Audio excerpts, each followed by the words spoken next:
Você chegou a se infiltrar em igreja? Sim, me infiltrei. Tinha uma igreja num bairro que estava incomodando. Olá pessoal, tudo bem? Nesse vídeo a gente vai falar sobre demônios. Será que realmente existem satanistas infiltrados nas igrejas evangélicas?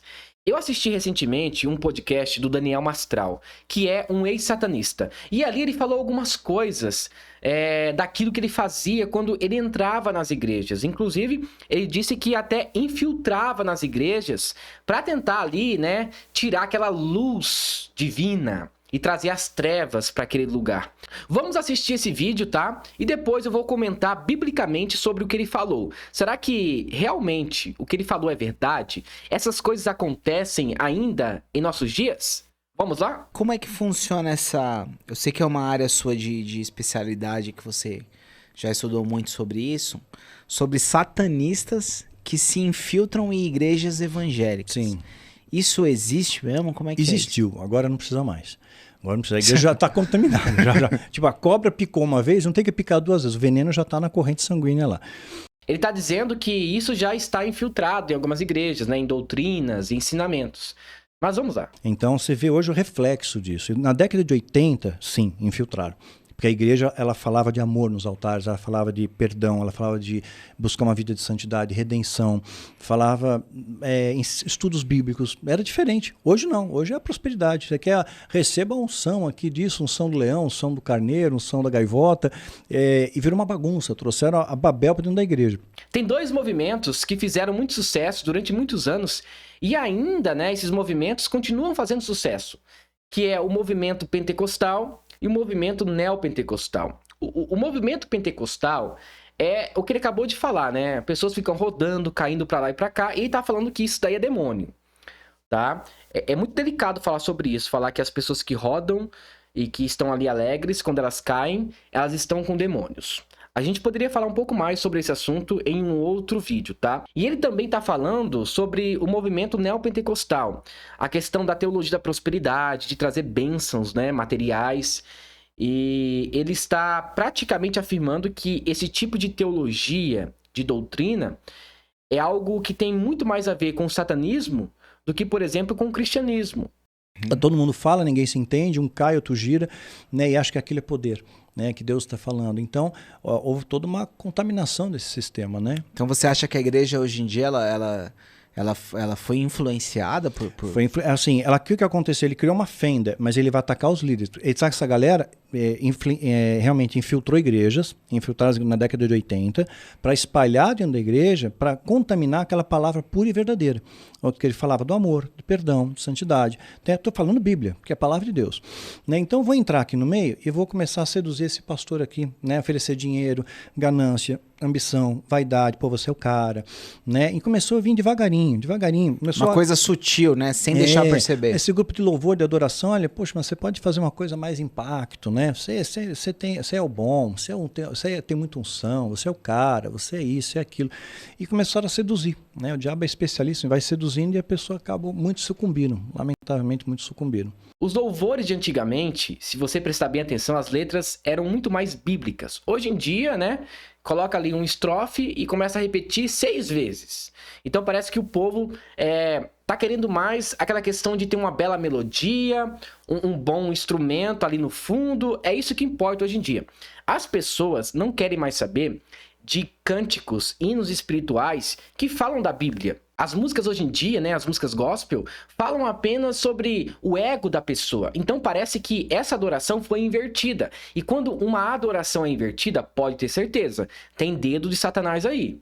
Tá? Então, quando o foco da adoração muda completamente, podemos entender que o ser humano está mudando também a sua forma de adorar a Deus.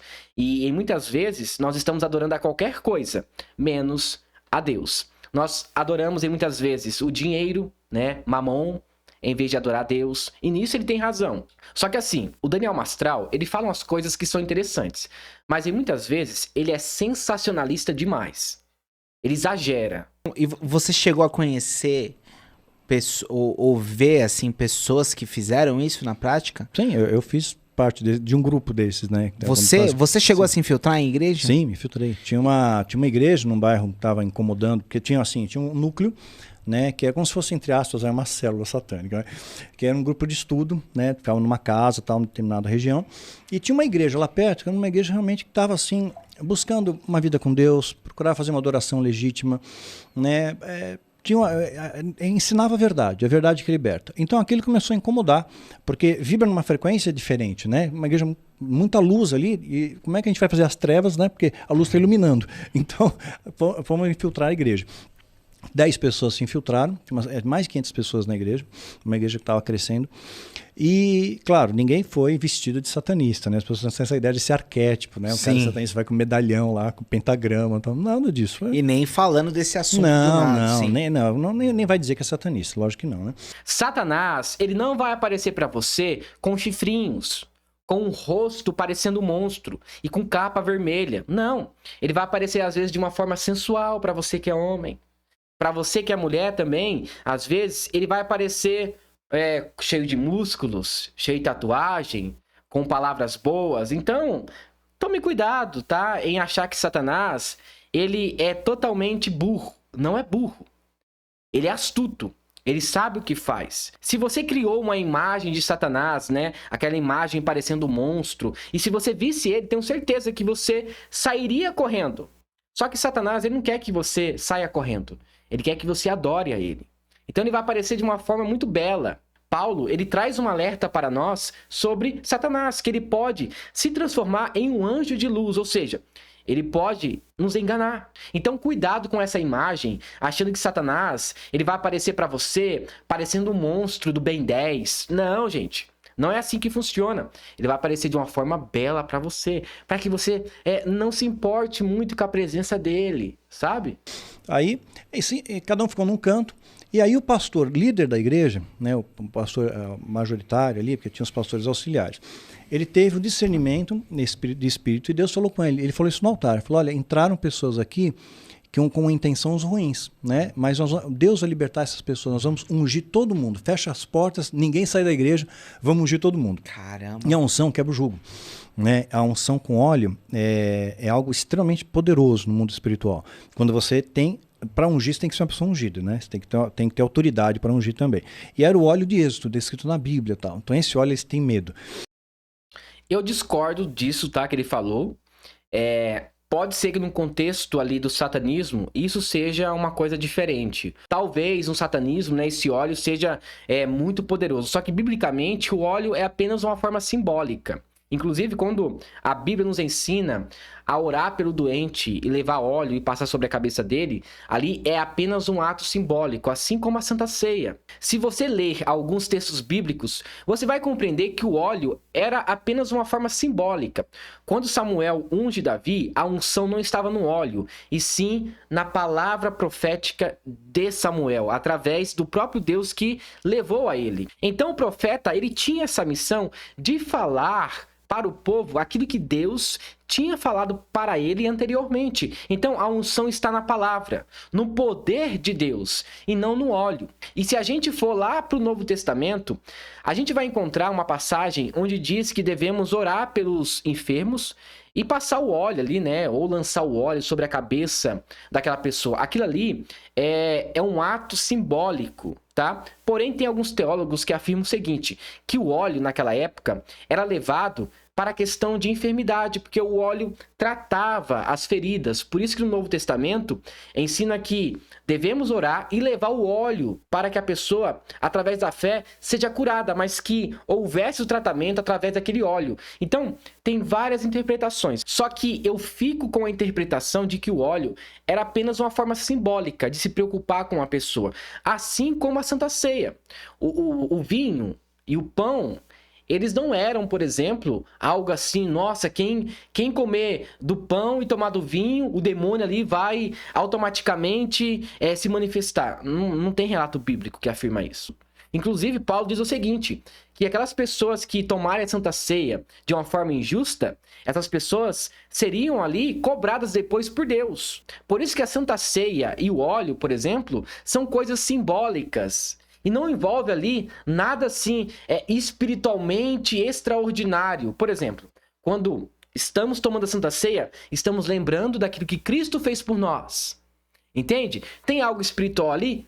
Tem, mas não está ali intrínseco naquelas coisas, ou seja, no vinho e no pão, mas sim em Cristo Jesus. Entende? Então, essa interpretação dele eu não concordo, mas vamos lá. E aí a entidade, o tal do Abraxas, né, falou para mim ali, olha, não se preocupa, né, não tenha receio. Esse pastor sozinho não consegue ungir todo mundo, ele vai chamar os pastores auxiliares. Pega aquela fila lá, aquele pastor auxiliar é também o tesoureiro da igreja, está roubando a igreja. Então não tem autoridade nenhuma, era só óleo, tiramos, acabou. Então se não tem autoridade espiritual, não funciona, não adianta. Aí agora parece que ele entrou em contradição, porque ele disse que o óleo tem muito poder, né? Só que ele falou o seguinte, não, o óleo tem poder se a pessoa está certinha na igreja. Ele falou que o cara estava roubando a igreja, então por isso que não teve muito efeito. Então parece que o efeito não está no óleo, mas sim naquele que ora pela pessoa. Então, biblicamente, eu estou correto, tá? Então a ideia dele já caiu por terra, tá? Não adianta. Eu lembro que uma época criaram isso até como doutrina, né? Assim, então tinha um congresso de batalha espiritual. A galera saía, né? Aí pro almoço, aí voltava, tinha gente ungindo todo mundo. Não podia entrar na igreja se não fosse ungido. Mas só que aquela pessoa que está ungindo, às vezes ele não é uma pessoa ungida também. Ele não é uma pessoa separada por Deus, né? Não tem unção, não tem autoridade. Então, para o satanista, aquilo não quer dizer nada. A maioria das coisas que esse satanista disse, eu concordo, tá? A não ser a questão do óleo e a questão da batalha espiritual, porque às vezes nós exageramos demais. Entretanto, existe sim, tá? Uma batalha espiritual entre nós, existe. Paulo nos diz o seguinte, a nossa luta não é contra a carne e contra o sangue, mas sim contra as potestades do mal que estão entre nós. Ele falou uma coisa também que me chamou a atenção, que o satanismo já está infiltrado em algumas igrejas evangélicas. E isso ele também tem razão. Olha só a Igreja Universal. A igreja fica ali entrevistando os demônios, perguntando, qual que é seu nome? Sei lá o quê, tranca-rua, e por aí vai. Gente, para que dar ali oportunidade para Satanás falar no culto? Então o satanismo está sim nessas igrejas. Eu não considero, por exemplo, a Igreja Universal como uma igreja, na verdade. Eu chamo essa denominação de uma seita. Tá? É uma seita, a Universal é uma seita. Então, essas igrejas que acham que são igrejas estão ali usando táticas do diabo para atrair as pessoas que são de Deus. E saiba de uma coisa, nem todas as pessoas que estão ali na igreja, que frequentam, né, esse culto aí e gostam dessas atrações, são vítimas. Não ache que essas pessoas são vítimas. Elas gostam de estar ali, participando, ouvindo os demônios falar. O que ele afirmou é muito interessante. Ele disse que antigamente as igrejas ensinavam sobre a redenção, sobre graça, justificação. Hoje em dia virou uma bagunça, né? Coloca ali um worship, né? Colocando ali uma estrofe que repete mais de 8, 9 vezes. As pessoas não querem mais ir para a escola bíblica dominical. Essas pessoas fazem o que quer por aí. Não estão interessadas em ir para o culto, a não ser que o culto tenha algo que envolva o entretenimento. Então, tem que ter um pastor que conte piadas, tem que ter ali um fast food dentro da igreja, assim como tem uma igreja nos Estados Unidos que tem isso. Então, eles querem entretenimento. Aí nós achamos que essa estratégia é do homem, não é do homem, é de Satanás. Satanás, ele quer inverter a adoração. Trazer a adoração que é para Deus para o homem. Então, se você já adora o homem, você está adorando a Satanás. Todo tipo de idolatria ao ego é uma idolatria demoníaca. Porque o único que merece a adoração é Deus. Ele tem razão a falar sobre isso. Inclusive, ele até tocou no assunto sobre o neopentecostalismo. A teologia da prosperidade, na minha opinião, é uma teologia que deturpa completamente o evangelho. É uma doutrina que foi ensinada por pessoas que queriam ganhar dinheiro através das pessoas que frequentam a igreja. E isso é um pecado. Agora eu te faço uma pergunta. Isso daí, tem Deus no meio? Não tem. Isso aí é coisa do diabo. Tem também a teologia coach, né? Que quer fazer com que você se sinta bem, independentemente dos seus pecados. Teologia do diabo. Entende? Então, falando sobre esses aspectos, ele tem razão. Agora, gente, a igreja também avançou de uma forma boa, por um lado, tá? Hoje, mais pessoas têm acesso aos estudos bíblicos, entende? Então, nem tudo na igreja é ruim. Eu não gosto de ficar falando da igreja e falar que tudo que tem na igreja hoje em dia é ruim, não. A igreja avançou de uma forma muito boa, por um lado. Biblicamente, Hoje em dia as pessoas têm mais acesso, conseguem compreender mais os textos bíblicos através de comentários, através de vídeos na internet. Agora, uma pessoa só fica em uma igreja que tem influência satânica porque ela quer. Porque os sinais vão aparecer e a pessoa vai compreender que aqueles sinais não são de Deus, e sim do diabo. E sobre essa questão de influência satânica na igreja, por um lado eu concordo com ele. Mas também Deus continua abençoando a sua igreja. Continua levantando homens que são temerosos a Ele. Homens que têm ali prudência ao falar, ao ensinar. Nem todas as igrejas estão com a influência de Satanás, tá? Entretanto, não podemos ser radicais demais e dizer que todas as igrejas têm influência de Satanás. Não, isso é uma mentira. Tem igrejas por aí que são fiéis a Deus. Tem igrejas que continuam ali preservando o evangelho, anunciando as boas novas, incentivando as pessoas a lerem a Bíblia, a buscar a Deus em santidade. Entende? Agora tem aquelas igrejas que acham que são igrejas, mas que são seitas, como a Universal e outras por aí, que não ensinam a Bíblia. Eles ensinam dogmas e doutrinas que são estranhas, doutrinas de demônios. Essas doutrinas, Paulo alertou a Timóteo. Falou o seguinte: Timóteo, cuidado que nos últimos tempos vão surgir por aí falsos profetas que vão inventar doutrinas de demônios. Então, ele tem razão nesse aspecto.